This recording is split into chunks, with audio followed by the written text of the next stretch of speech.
Okay, so I'm here with Brian Walsh. He's the filmmaker behind this wonderful feature comedy, Gaelic. Congratulations. Thank you. Not just a filmmaker, you're a man wearing many hats in this, Brian. Acting in it? Yes. Producer? Writer. Yeah. How did it all come about? Can you give us an idea of the story, please? And welcome to London, of course. Yeah, thank you very much. It's really a fairy tale, but it's a story that has a moral running through it. I mean, you don't mind me referring to feature comedy. There's comedic. It is comedic. Yeah, it's comedy for sure. Yes. It's a comedy, isn't it? Yeah, it's a comedy. It's a romantic comedy, if you want to put it in a category. It's light-hearted. You know, very early in the film, we let you know, don't take us too seriously. You know, it's light-hearted, but what I actually tried to do was to write a classic comedy, which is they can survive time. You know, in other words, like 60 years after we've left the planet, that people can sit down on Christmas morning, father, son, great grandkid, sit around TV, watch it, and have a laugh, and feel good, and have it timeless, which is pretty hard to do. I don't know if I got that, but that's what I tried to do. You know. So. And would you mind giving us? Well, before we go, because you've got a fascinating background. I know you've been in Titanic and stuff like this. Not the Titanic, but you've been in Titanic. This was quite a struggle to get this film made, as all films are, of course. But even more so this because it's a feature. And without going into too much detail, can you give us an idea of the stress that this took to actually get made? Yeah, I wanted to do the film for quite a while. I had done a horror film before this, and I had a bad experience with it. And I had a very bad experience with the people I was dealing with, to the point where I almost lost my house on the deal. But I got the film finished still. And this is the previous film. Previous one. Yeah. And I haven't released it or anything. It's just sitting on the hard drive in my wardrobe back in my room in Los Angeles, and I haven't done anything with it. It's ready to go. I just that I wanted to keep bad spirits asleep for a while. Does it ever cross your mind? I guess it must do. I'd really want to do this, release it, or is it just you're not doing anything with it? It's just not going to happen in the near future. I would probably release it at some point when I'm at a good place with it. You know. Yeah. And for me, I let a number of years pass after that, and I wasn't going to do the Gaelic course after the experience of it, because I just thought I don't want to go through all that again, you know. But I just couldn't rest with the story in my head, which is driving me nuts. And so, but every cloud has a silver lining, because a man that worked on that other horror film with me had worked with Jack Conroy, who became the director for this film. And he said, I worked with an Irish director when I was in India, and I heard you wrote an Irish piece, would you mind if I sent it to him? And I said, sure. I just had the treatment done at that point. And so he sent it off to him, and of course Jack loved it. And then I guess the rest in some ways is history after that. So every cloud is a silver lining. But I got the script done. I had help writing the script, because that's its own thing, you know, and it's all time. Yeah. And then of course it came down to money. As it always does. As it always does. And I went over and back with Jack on the phone, talking from Los Angeles for almost 6 years with this, because I wanted him. I knew he understood the story, and he got it, and he grew up in Ireland and was going to shoot the thing in Ireland. I wanted all Irish characters in it, you know. I wanted to. And I think, it was very important to have an Irish director, in terms of, because he would know the culture and what you're trying to do with the film. Yeah, and I wanted it to be kind of an organic, you know. I didn't really want a scene where you had these super beautiful girls, you know, big lipstick that you might have in Los Angeles. You know, I just wanted sort of a natural. I wanted to feel just organic, just to feel this real. Yeah, real, like in the town that was next to you in Ireland, the next village next to you in Ireland, or whatever, you know, just real. And we went over back talking, and I waited like 6 years. Was a long time to be discussing a story like this, any story. But I wanted Jack to direct it, you know, and he's a man who's in demand, so I had to kind of wait. And then finally it rolled around to 2014, and I was starting to get antsy, you know. I thought, because you really want this done. Yeah, I want to get there's never a perfect time to do anything, you know. I wanted to press ahead and get the film made, so we finally hit on September, of 2014 we're going to do it and stuff. And so I went and I refinanced my whole house and business and everything, and put the whole money into the bank and got it, and I moved the money over and everything to go. And I had an arrangement made with another person who was going to put in somewhere in the region of 300,000 euros in the project, and then about maybe 6 weeks out, pulled out. For all sorts of reasons we don't need to go into. I know no, it's not we've necessary. spoken about it, but it's not necessary. It's not necessary to go into it. It's just that you asked a question about finances. It became very, very difficult, and so because suddenly you're on the precipice now, aren't you? Yeah. Now here you are now. Okay, now half your budget's gone. Half is gone. So, and I remember sitting down with Jack and Adrina, and we sat down and they looked and said, well, now what are we going to do? And they said, how are we going to make this? And I said, of course we're going to make it. Of course we're going to make it. I said, how? I said, we cut everything in half. Everyone takes, no one gets it. Whatever if you're getting $2, you have $1 now. And right across the board. Was it literally how you done it? Was that the way to do it? We had to put it. It's I don't suppose you had a choice. It's either that or you don't do it. Yeah. You've got to make it work. You've got to get it done. And so people came in, and the one thing I knew about going to Ireland was, in Ireland, when you're in, you're in, And when the people that came in the film, all the actors that came in, and the crew and the cast, everybody, I really couldn't have asked for a better casting crew. And to say they gave 100% is not enough. They gave 120%, and it shows in the movie. Everyone cared, down to the man making coffee, and everyone was a team. Our nights was like a big family all the while we were doing. We were all pulling together. And it wasn't without its problems and stuff, but nothing was a problem. The problem comes up, you deal with it. Yeah, because I suppose in terms of scale, nothing can match what happened to you. So everything, even if you encounter small problems on the way, this thing's going to be made. I just keep on plumbing away, and everyone gave so much to the film, so we did get it done. But I had the thing that made it difficult for me was that I had a problem with the editing. The editor let us down. Was the only problem. The editor. Yeah. He wasn't. He was in over his head apparently. So we ended up having to edit the film myself, which was not part of any budget again. No. And that dragged on for quite a while. But more troubling was that 3 months out in June, I went back. We were with Jack. We were looking for locations, and what we tried to do was get all the locations together, tighten it up so there's less time travelling and cost and everything. Just tried to make it work smart. And but in June, I had to go to the hospital with my brother and sister. My brother was diagnosed with terminally ill cancer and stuff, and that was an awful time. And so I was conflicted right before now, because I'd moved the money and I set the dates and everything, and we were just pushing. At the last minute, we were auditioning at the last minute, like practically 3 or 4 days before we even shot the film. I didn't have a cast. So it was like put my foot in the pedal. Yeah. But I remember I was very conflicted whether or not to go ahead because, you got all this deal. My brother, I want to spend time with him and stuff, and this. And so finally, it was really troubling me, and it was bothering my sister as well. And then I was at home and I sat down. My brother was mildly autistic, and he was an amazing man, a beautiful human being, but. One minute you're talking to a 5-year-old, and the next minute you're talking to an Einstein. Yes, of course. There was so much to take in, and the man has forgotten more than I'll ever learn in a lifetime. He's been reading books since he was 6, and he's got this amazing powers of retention. He can retain everything. It was incredible. We went to France. He knew more about France than the French, and so on. If he was here in London, he'd know more about London. You'd learn from him, and that was the wonderful thing about him. So I was so convinced, so I decided I better go talk to him. So I went in and sat down in his library. It was a marvellous library. And I sat down with him, and before I had said one word, he just turned to me and he said, "Don't you even think about stopping this film on my account?" And I was actually tongue-tied. I didn't know how he could even read. I had no idea how he could even read and come through.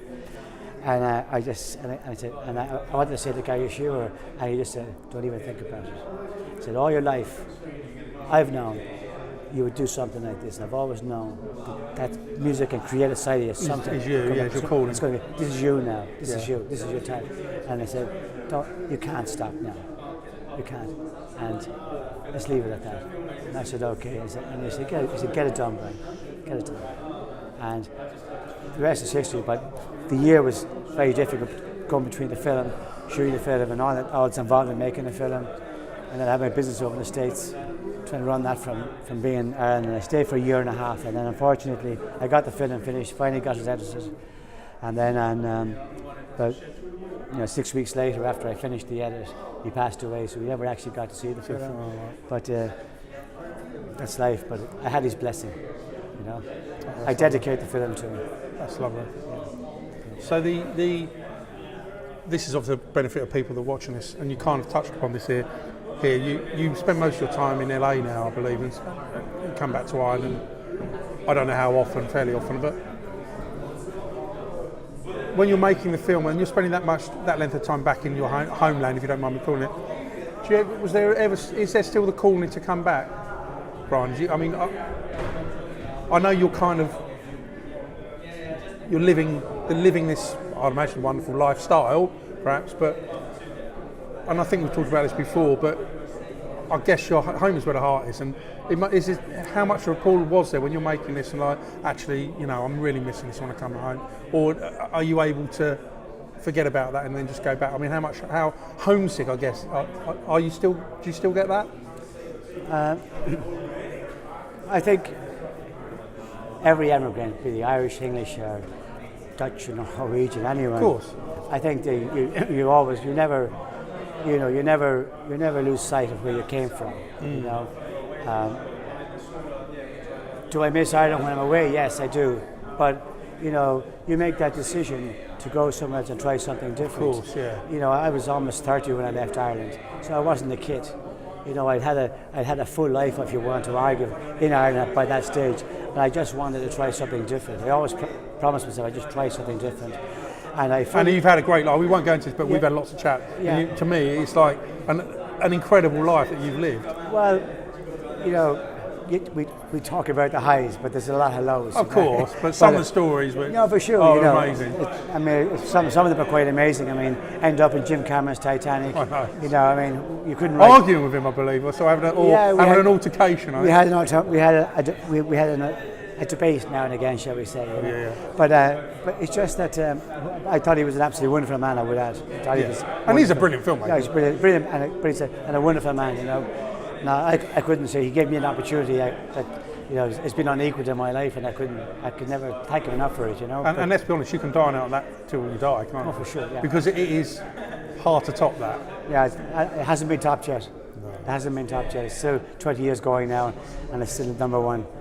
But I bought a house in Ireland next to my family home with the idea of coming back to retire. I always see myself coming to retire, but my brother passing has changed that dynamic for me, because coming back to Ireland was a big part of me coming back. Him being there was a big part of me coming back, and I intended to come back earlier. Oh, right, okay. And it's changed that dynamic for me, so I'm kind of leaving that alone for a while and let time decide what to do.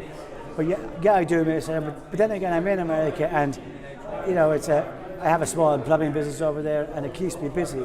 I don't have a rosy life by any manner of means. I'm not a big rock star, a movie star, but I've had some very good successes. I've been very fortunate, and this is going great for me at the moment, which is great. So is through all the trials and tribulations of the finance, and obviously what terrible what happened to your brother, of course, and when you're just about to start the shoot, is the end product, the end film, how you hoped it would be? Through all that difficulty that you had, when you look at it on screen now, is it how you envisaged it? In short, yes, for the most part. But it's like when you make a film, the film that's in your head can never get made. No. And I learned so much this time around, because this particular film is, as I say, my baby. It's the one I care most about. Yeah. And I lost characters in it. I had a bunch of other characters that were quite funny and stuff, and there was a few little twists. But it's rather ambitious. With the money I had, it was rather ambitious to press ahead and make it, because there's quite a lot of layers to the film. One of the nicest compliments I got was when I was in Monarch, the very first festival, which we won for Best Comedy Feature in Northern California. They said to me that mine was the only film they watched twice, which was I was chuffed with. Blimey. Yeah, I was chuffed with, you know. And the lady came out to me on the night of the awards, and I was kind of surprised. I didn't expect to win anything. I was thrilled to be accepted, you know. And I mean, everything else, I feel the same way here. It's wonderful to be here. If you win an award, it's amazing, you know. But being here is like in itself is an award for me, you know. But anyway, the lady came out to me and she said, you know, I just thought I'd tell you. Not only that, he said, but I took the film home that night. We decided to give you the award, you know, because I was up against some really tough competition. There's so many wonderful films out there. It's just like they all could win an award. They're all so good, you know. But I was grateful I won. But I've noticed you do watch a lot of films when you're here. Actually, yes, I do. I know all of them to learn. Yeah. And you're very interaction. And support the other people, support the other filmmakers. Because I know what it is to make a film. Oh yeah, it's tough. And everyone here has made a film that suffers. You know, they've got to. It's tough. It's bloody tough. But the film at the end is that. In Ireland, we have a line we deliver sometimes. It's the best way to address this question. We say, "My film has so many imperfections, and I know that. You know, I know this. It's money and time. Yeah. It comes down to, you know, and you just don't get everything you want. But we have a saying now: never let a bit of truth or a bit of IT get in the way of a good story. You know, and the story is there. I got the story. It's not perfect, you know, a little bit left, a little bit what I wanted, but the story is there. Yeah. And people have a laugh looking at it. People can have a laugh at it. And at the end of the day, that's what a comedy is meant to do. Yeah. And so that was rewarding. But the funny thing the interesting thing I found was that having watched it with people, it's always the strangest thing, you know, I'm so nervous watching a movie with an audience because you feel like your heart's open to the world. You've opened your heart to the world, you know, you're sitting back at the screen and you're thinking, my God, I hope they laugh, you know. And you're there, like it's laugh in the right places. Yeah. But here's the thing, you know, I did at the few viewings that I've been at where people have watched it, people laugh at places where I didn't think it was funny. I didn't think I set out to make it funny. But I think that's kind of I've thought about it a lot since, and it's a pleasant surprise, you know. But just I thought about that. How is that? How the hell did I miss that? How did I think? And what it is when you set the scene earlier, don't take us too seriously. Then people look and see humour in things that are normal, that wouldn't have been set out to be funny. But if you set the scene that we're a zany kind of a film and don't take it too seriously, then people find things funny that are not normally funny. And I think that's what it is. But that's very encouraging to see that. You know? And how difficult do you find it? Again, I mentioned another filmmaker earlier, or two filmmakers actually. Comedy. Script writing I think is very difficult, but I think it's incredibly difficult to write a comedy. No, and how do you write? Can you explain how you write comedy? How do you know something is funny? How do you've got a blank page, you're suddenly starting to write. Can you give us a sense of what that's like to achieve? That's a really good question, because one of the things is when I was on Titanic, I was walking around with an Irish actor. He was more famous for being a stage actor. Shay Duffin was his name. He's passed away now since. On Titanic, he was the man in the bar under the clock when they won the card game and left. Oh, right, okay. And he pointed at the clock, and that was his part role in the film. But he was a very good stage. He was more known for his work in stage and theatre and stuff. We went for a walk around the hotel, but I was on the movie set for 6 months because they brought me back for my acting role. I lost a lot of my scenes, but that's the nature of the beast, isn't it? Yeah. And but went for a walk, and I knew after Titanic I wouldn't do anything for a long time for personal reasons, for other things going on in my life. Yeah. And I asked him, I said, Shay, I'm going to go away from film for a long time, 10 years, maybe I never come back. But if I want to come back in 5 or 10 years' time, I said, what do you think I'd have to do to have a shot? Because I have a big opportunity now. You know, I had people coming to me as big agents who wanted to sign me. Well, because you've been in Titanic. Yes, and I didn't want to take the opportunity. I couldn't take the opportunity for specific reasons, and I won't go into it. But I asked them, so what would I have to do to come back and have a shot at a film career, either as a writer, actor, whatever, a musician, composer? And without thinking, he said to me, do a comedy. He said, because it's the hardest thing in the world to do, It and is. not everybody can 100%. do a comedy. Yeah. And if you can do a comedy, you can do anything. Yeah. And I walked away, you're kidding me, you know. And he said, my next piece of advice to you, Brian, is don't ever do it. Don't ever what? Don't ever do it. Brilliant. He said, because if you fail, nobody will take you seriously after that. And I thought, I took it away with me, and I took it all in. And the years rolled by, you know, 10, 12 years rolled by, but this story will not let me sleep. And all I will say to you, this is people have asked me, you know, to that point, to the question, was it worth it, basically, the end result? Does the end justify the means, I guess? And all I would say to you is this. In Los Angeles, when I'm working, I have a small plumbing company, I'm driving around going to my plumbing jobs. And when I would pass by for the last 15 years, when I would pass by a movie shoot, I'd feel this terrible sense of sadness. And I couldn't shake, I'm really sad. And I'd be depressed all day, I'd be down in the dumps. And then you just get on, your life, it goes away. But there's shoots all over the place over there, so it's a regular thing. Yeah. And it would just come, this overwhelming sadness would come over me when I would pass the movie shoot, and I couldn't shake it. Now back, I just realised that a couple of weeks ago, I was on my way to a job and I passed by a big movie shoot and I felt nothing. So you've got it out of your system. Yeah. So I think that's the best example. The money thing, of course that's an issue. You know, it's still like, are you going to get your money back and all that? You know, really, I don't. It doesn't matter to me. It doesn't matter to me. I've done this, and it's been a huge challenge to me, and I learned a lot about myself, and I was surprised by how many things that I can actually do. But it wasn't because I wanted to go there, it was because I couldn't afford to pay anyone else to do it. You know, you were forced to kind of wear all the hats, you know. Yeah. And I think hopefully I'm a better person for it, more experienced now, and maybe I need a little break, you know, because it's been taken so much. But I mean, I have 2 movie offers already from Berlin. Right. Have you really? Yes, I do. As an actor in both of them, which is great. You know, one is he's a character actor.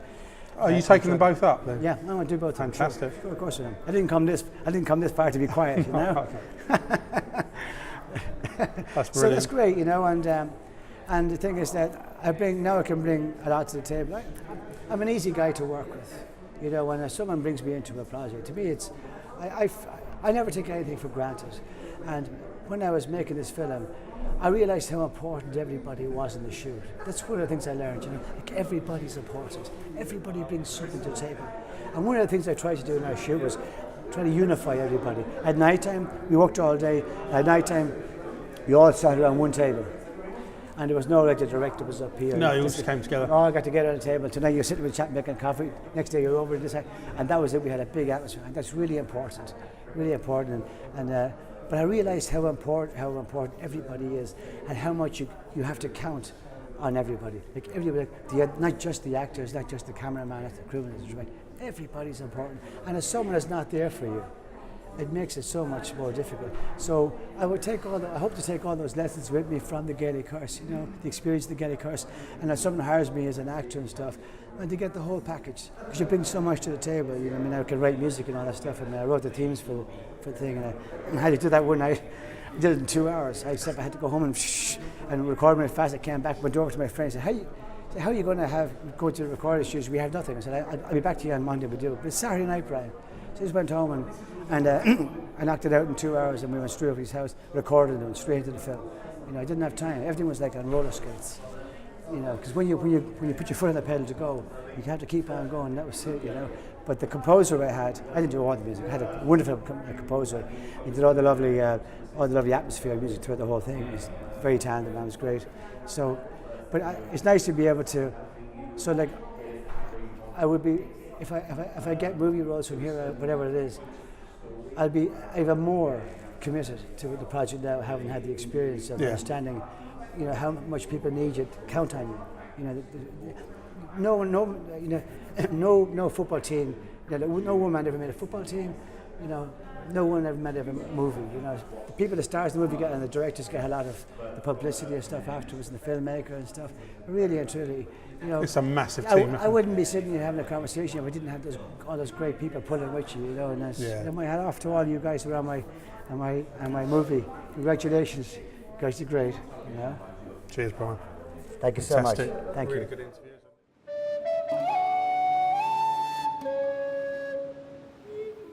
This is going to be a real simple procedure.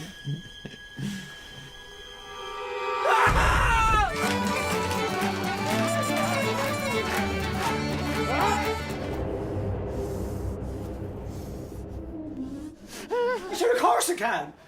What on earth happened?